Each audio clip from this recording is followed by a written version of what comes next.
on a quiet night in late September of 1983, while most of the world slept peacefully in their homes, the planet came closer to destruction than at any other point in human history. Closer than the Cuban Missile Crisis, closer than any military standoff, closer than any politician or citizen would ever realize until decades later. And the person who stood between humanity and annihilation wasn't a president, a general, or a powerful leader. It was a 44-year-old lieutenant colonel named Stanislav Petrov, sitting alone at a desk inside a concrete bunker in the forests outside Moscow. He wasn't a hero. He didn't see himself as brave.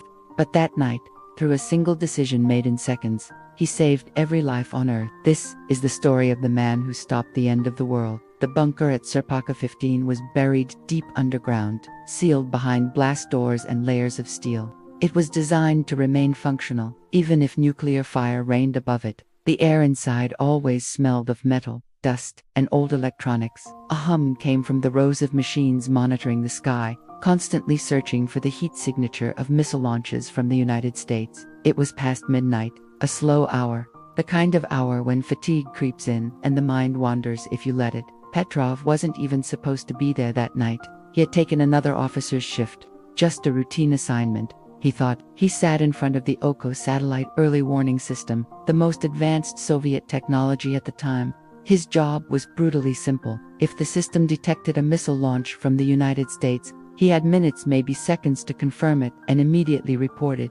And if he confirmed a launch, the Soviet response would be automatic. Hundreds of nuclear missiles would fly. Cities on both sides would vanish. Global civilization would collapse before sunrise. The tension between the United States and the Soviet Union was at its highest point in decades. A few weeks earlier, the Soviets had shot down Korean Airlines Flight 007, killing 269 people. NATO was conducting exercises that Moscow believed were disguised preparations for a real attack. Suspicion was everywhere. Mistakes were expected. In that bunker, the men knew one thing. If the alarms ever truly sounded, the world would have less than half an hour to exist. 40 minutes past midnight, the lights flickered for a split second. Nothing unusual. The power grid often behaved that way at night. But then, an alarm blared, a siren so sharp it cut through the air like a blade. Red lights flashed violently across the panels. A single word appeared on the central screen: launch. Petrov's heart jolted. The satellite had detected an American intercontinental ballistic missile rising into the sky. One missile was enough to trigger retaliation. One missile meant nuclear war. A wall of noise filled the room as officers leaped into action. Papers scattered, chairs slammed backward, voices rose in panic and protocol. But Stanislav Petrov stayed still. His training told him to trust the system. His orders told him to report it instantly. But his instincts whispered that something was wrong. Why would the United States attack with just one missile? He stared at the glowing screen, replaying the logic in his mind. A real strike would be massive. A first strike wouldn't be small, it would be overwhelming. Then another alarm screamed.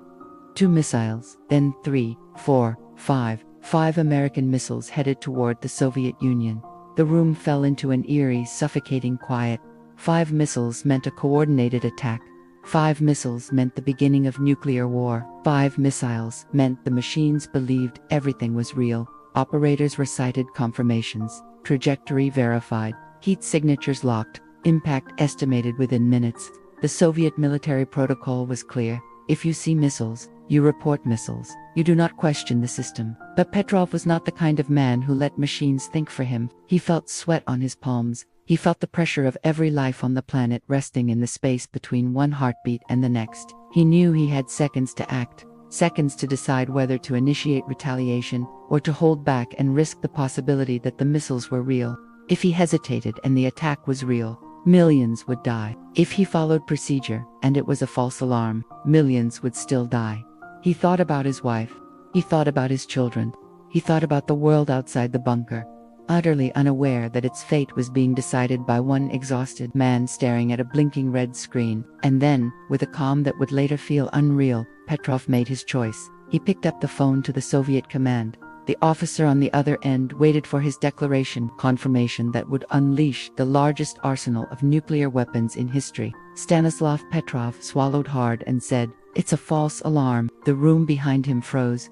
The officer on the other end was stunned. "Are you certain?" he asked. No, Petrov answered honestly. But I don't believe this is a real attack. He refused to authorize retaliation. He broke protocol. He disobeyed procedure.